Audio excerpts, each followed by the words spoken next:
Oi, turma, tudo bem? Seja bem-vindo a mais uma aula sobre diagramas de comando.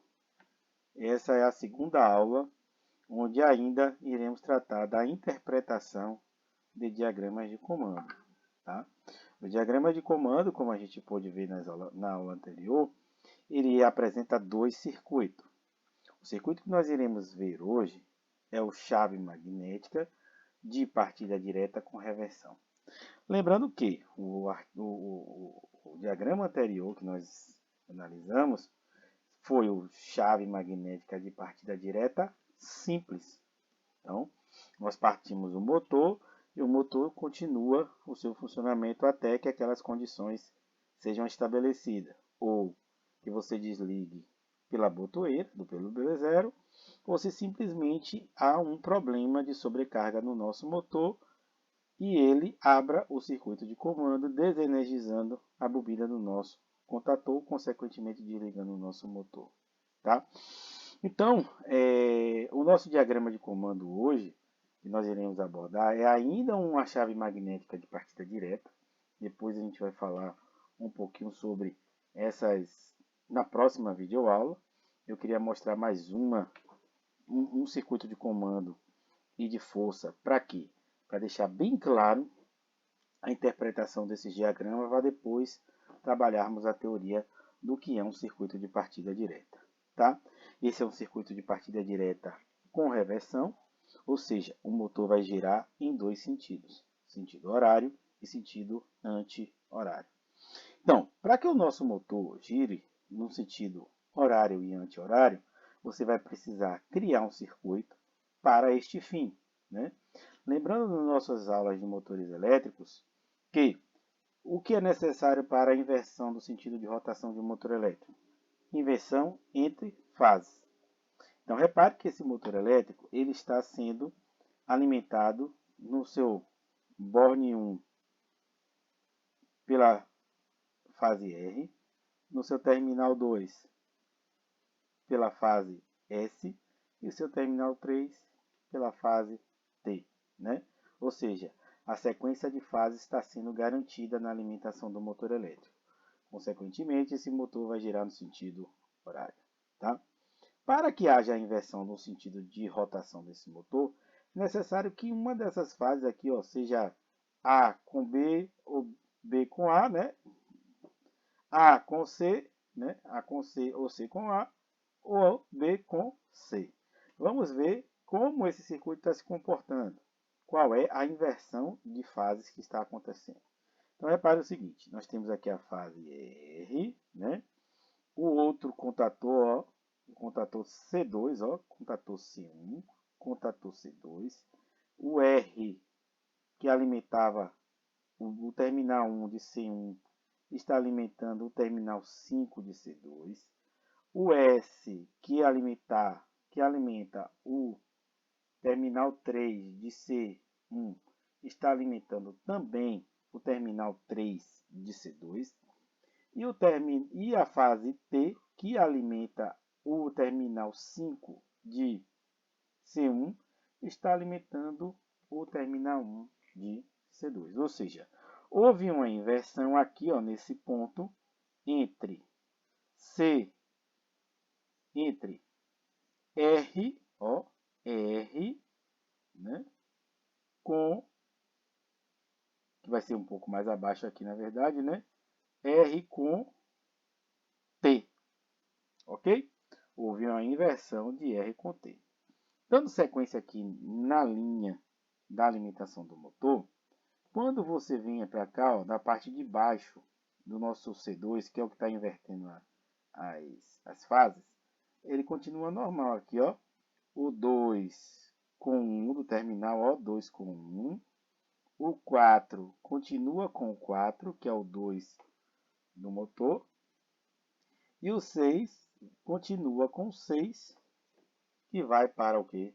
Para o motor. Ou seja, abaixo dos contatores as ligações continuam a mesma, 2 com 1, 2 com 1, 4 com 2 e 4 com 6, 4 com 3, 6 com 3. E na parte de cima que houve uma inversão de quê? R com T. Então, quando você observa aqui, o que é necessário para que o motor gire no sentido contrário, que em uma das fases ou entre fases haja uma inversão dessa alimentação do motor. E isso está acontecendo aqui acima do nosso circuito de força. Ok? Então é necessário o quê? Automatizar a ação dessa bobina de modo a garantir que esse motor gire no sentido horário e gire no sentido anti-horário, baseado em determinadas condições. Ok? O que é importante também observar? É importante observar que, se houver um fechamento simultâneo entre o contator 1 e o contator 2, o que vai acontecer aqui em cima dos contatores, nas ligações superiores aqui do contator e de acordo com o diagrama? Vai haver um curto-circuito entre a fase R com T. Então, o meu comando deve também, além de proporcionar a sequência de ligação correta de C1 e C2, ele também deve proporcionar uma proteção para que C1 e C2 não entrem ao mesmo tempo, ou simultâneo, tá? E isso deve ser garantido aqui no meu circuito de comando, né? Que é o circuito que eu monto para automatizar o acionamento da bobina dos meus contadores, ok? E essa segurança que impede que C1 seja energizado ao mesmo tempo que C2 é chamada de intertravamento. O intertravamento acontece aqui, ó, um contato normalmente fechado, 21, 22 do contator oposto, ó, que seria aqui, ó, tá vendo? Então, o contato auxiliar de C2 em série com a bobina de C1 e o contato auxiliar de C1 em série com a bobina de C2. O que significa? Que quando C2 estiver energizado, esse contato abre, impedindo que eu, mesmo pressionando a botoeira, que essa bobina do contator seja energizada. Quando eu energizo o contator C1, esse contato auxiliar de C1 normalmente fechado, o 21, 22, ele abre o circuito, impedindo que quando eu pressione aqui B2, eu consiga energizar a bobina de C2. Se fosse possível energizar as duas bobinas dos contatores simultaneamente, ocorreria um curto-circuito entre fases que aconteceria aqui na parte superior do meu contator. Ok? Então vamos lá. Então o que é esse circuito? Um circuito de acionamento de um motor que vai proporcionar que o motor gire em um sentido e gire em outro sentido. Aqui é possível identificar alguns elementos, como por exemplo o disjuntor motor. Não dá para saber se é um disjuntor, isso não é uma simbologia de disjuntor motor, tá? Um disjuntor, que é um elemento seccionador do circuito, que também vai proteger contra curto-circuito, né? Temos aqui o nosso contator 1, C1, representado aqui. Esse contator C1 tem aqui, ó, um contato normalmente aberto e um contato normalmente fechado. Ó, como ele está indicando aqui que esse acionamento é simultâneo através da energização dessa bobina. Temos o contator C2, que é igualzinho ao contator C1. São 3 contatos de força e 2 contatos auxiliares, sendo que um contato é normalmente aberto e um contato é normalmente fechado. Então, esses dois elementos são chaves, né? São chaves que ligam e desligam esse motor, ou seja, energizam e desenergizam esse motor. Em série com essas chaves, nós temos aqui o quê? Um relé térmico e o seu contato auxiliar, que atua no meu circuito de comando, fazendo com que, ao detectar uma sobrecarga, esse contato auxiliar abra, desenergizando a bobina de qualquer um desse contator, uma vez que esse contato auxiliar do relé térmico ou de sobrecarga está em série com todo o circuito de comando. Então vamos identificar agora os nossos elementos do circuito de comando. Temos aqui o nosso disjuntor, temos aqui o nosso relé térmico, que protege contra a sobrecarga do motor, e é um contato auxiliar que é utilizado para a lógica do circuito de comando, que é um circuito de proteção do motor. Temos a botoeira B0, que é a botoeira vermelha, ou seja, ela de desliga, e é um contato normalmente fechado. Temos B1, que é uma botoeira normalmente aberta, verde, de liga. E em série, temos aqui ó, na sequência um outro contato, que é um contato normalmente fechado de quem? Da botoeira C2, que é o contato de intertravamento. E na sequência temos a nossa bobina de C1. Logo na sequência aqui, ó, como eu falei para vocês, sempre analisar um circuito direto, né, reto, e depois os periféricos, né, um principal e depois os periféricos. Temos esse contato em paralelo com o contato normalmente aberto de B1, que é o nosso contato de selagem, né?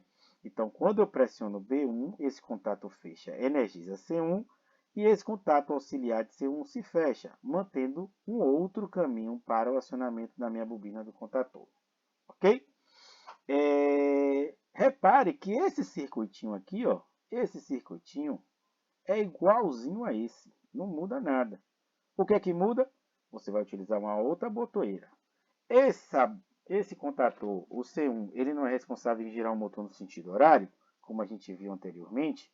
Então, esse outro circuito é responsável em acionar a bobina desse segundo contator, que é o elemento que faz com que o motor gire no sentido anti-horário. E da mesma forma, nós temos uma botoeira 2, né, a referência ó, B1, B2, sendo que B2 o motor gira no sentido anti-horário. Em série com o contato de B2 normalmente aberto, nós temos um contato normalmente fechado de C1, ó, realizando o intertravamento entre os dois contatores. E temos na sequência o nosso a representação da nossa bobina do contator C2. E em paralelo a esta botoeira, com a mesma função de selagem de C1, temos um contato normalmente aberto de C2, ó ele aqui, que é o contato de selagem. Ok? Então repare que da esquerda para a direita, se eu dividir esse circuito aqui no meio, temos dois circuitos que são iguaizinhos, só muda as suas referências, uma vez que esses circuitos têm funções de acionamentos diferentes, ok? Mas a disposição é a mesma. Então, como é que esse circuito vai funcionar? Eu preciso fechar o meu disjuntor para energizar até uma determinada parte do meu circuito, até uma outra condição seja aceita, né, ou estabelecida. Lembrando que se o relé térmico estiver desarmado, houver algum problema com o relé térmico, vai haver uma abertura desse contato, causando que o impedimento da corrente elétrica passar e energizar qualquer uma das bobinas, seja C1 ou C2. Então, quando eu pressiono B1, é o único elo aqui que está faltando de ligação para energizar C1. Eu aperto B1, energizo C1. Repare que esse contato, que é um contato auxiliar de C1, se fecha, mantendo a selagem do acionamento do meu contator C1. Tá? Ele desligou sozinho, apertando B0. Então, nesse circuito de comando, é necessário apertar B0 para que eu possa energizar a bobina de C2, ou seja, consequentemente, fazer com que o motor gire no sentido contrário. Né? É necessário desligar, por quê? Por conta do intertravamento. Repare quando eu pressionar B1 para ligar C2, esse contato aqui vai abrir, impedindo que, mesmo que eu aperte B1, que isso não seja possível energizar C1. Tá? Quando eu pressionar B2, eu vou acionar C2, a selagem fecha aqui, ó, selagem de C2 e mantém. Repare que o meu contato paralelo aqui, ó, o meu contato cruzado de C2 com C1, normalmente fechado, ele se abre, impedindo que mesmo que eu fosse pressionar B1, que isso fosse energizar a bobina de C1. Então, gente, essa é a apresentação de uma partida direta com reversão. Tá?